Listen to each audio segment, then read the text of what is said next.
आप लोगों ने समय यात्रा यानी कि टाइम ट्रेवल के बारे में तो बहुत सुना होगा और आप लोगों ने बहुत सारी फिल्मों में भी देखा होगा कि हम टाइम मशीन के जरिए समय यात्रा कर सकते हैं। टाइम ट्रेवल यानी कि समय यात्रा ये दुनिया की सबसे इंटरेस्टिंग टॉपिक में से एक है। तो आइए जानते हैं कि समय यात्रा क्या है और क्या रियल लाइफ में ये पॉसिबल है या नहीं। साइंटिस्ट मानते हैं कि बिग बैंग से पहले समय नहीं था, तो क्यों नहीं था या फिर समय क्या है? क्या समय वास्तव में है भी या सिर्फ एक भ्रम या धोखा है? तो हमें समय यात्रा का रहस्य जानने से पहले ये जानना होगा कि वास्तव में समय क्या है, क्योंकि भविष्य में यात्रा करना खुद के लिए टाइम को स्टॉप करने जैसा है। तो चलिए जानते हैं समय क्या है, जिससे ये साफ हो जाएगा कि वाकई में क्या समय यात्रा करना संभव है या नहीं। अकॉर्डिंग टू साइंस हम समय का पता मूवमेंट के आधार पर लगाते हैं, मतलब कोई वस्तु कितनी मूव की है उस आधार पर हमें समय का पता चलता है। जब कोई वस्तु एक जगह से दूसरे जगह मूव करता है तब हमें पता चलता है कि कितना समय हुआ है। वो वस्तु पृथ्वी, सूरज या घड़ी की सुई हो सकती है या फिर बैटरी से चलने वाली एक डिजिटल क्लॉक भी हो सकती है जिसमें उसके बैटरी के इलेक्ट्रॉन मूव करते हैं।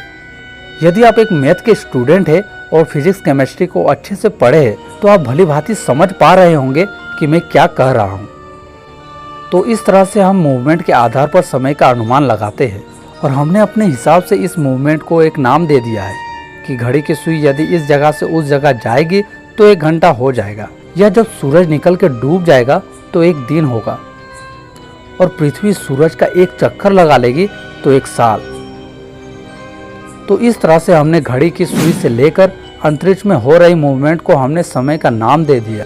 तो इस तरह से समय यानी टाइम असल में चीज़ों की ही मूवमेंट है, जिसे हम स्पेस टाइम कहते हैं। इस पूरे ब्रह्मांड में हर चीज़ अपनी जगह से मूव हो रही है, फिर वो भले ही 1 साल में 1 सेंटीमीटर के करोड़वें हिस्से जितनी ही मूव क्यों ना हो, लेकिन वो वस्तु मूव हो रही होगी। और जब कोई चीज़ मूव होती है तो वो चीज़ घिसती है, और जब वो घिसती है तो एक समय के बाद घिस के वो नष्ट हो जाती है। उदाहरण ले तो जब आप अपने चप्पल को पहन के चलते हैं तो वो चलने यानी मूवमेंट के कारण एक समय के बाद घिस के खत्म हो जाती है। वैसे ही जब हम इंसान जिंदा होते हैं तो हमारे शरीर के सेल्स और मॉलिक्यूल्स मूव होते हैं, और वो एक दिन इतने घिस जाते हैं कि हम बूढ़े हो जाते हैं और एक समय के बाद हमारा वजूद खत्म हो जाता है। अगर हम अपने चप्पल को पहने ही ना और अगर अपने शरीर को किसी तरह फ्रीज कर सके तो हम इसे लंबे समय तक टिका सकते हैं, लेकिन ज़्यादा समय तक नहीं, क्योंकि पड़े पड़े भी तो उसके अंदरूनी एटम्स और मॉलिक्यूल्स तो मूव करेंगे ही। और इस तरह से मूवमेंट के होने से या यूँ कहें कि समय के बीतने से उसका नाश हो जाएगा। तो आप यहाँ तक तो समझ ही गए होंगे कि ब्रह्मांड में हर चीज़ मूव करती है रिलेटिव टू ईच अदर, और हर वस्तु के लिए समय और मूवमेंट की एक अपनी अलग ही परिभाषा है। टाइम की डेफिनेशन दुनिया के अलग अलग जीवों के लिए अलग अलग हो सकती है।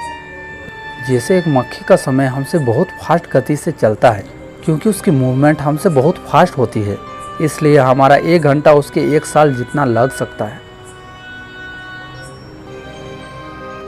हमारे 1 घंटे में वो अपने जीवन के एक बड़े हिस्से को जी सकती है, और हम उसकी फास्ट मूवमेंट के कारण उसे पकड़ भी नहीं पाते, क्योंकि हमारे मूवमेंट उसके मूवमेंट के आगे बहुत धीमी है।